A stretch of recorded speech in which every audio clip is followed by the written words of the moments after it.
Фотографии од њујорчани со големина на постер ги покрија тротоарите и джиновски билборд на Таймс Сквер, една од најпрепознатливите локации во светот.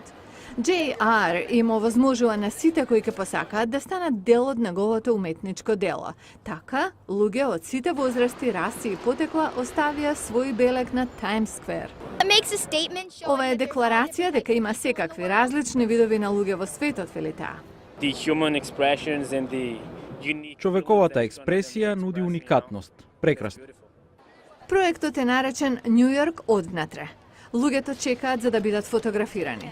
Потоа нивните портрети се печатат како големи постери. Може или да се стават на улица, или да си ги земат дома.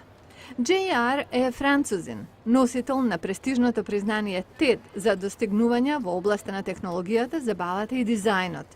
Ја искористил паричната награда од $100,000 за финансирање на проектот, правејќи фотогалерии со джиновски портрети во градови низ цел свет, давајќи им на луѓето шанса да се изразат.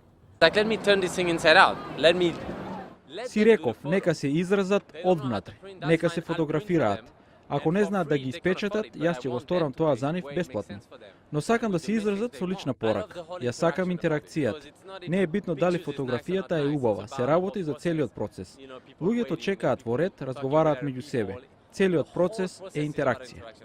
Градот Њујорк му ги понуди на JR тротоарите околу Таймс Сквер.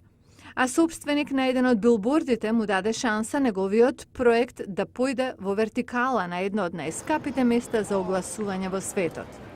Како што е кажано за JR, стана глобален кустос со светот како негова галерија.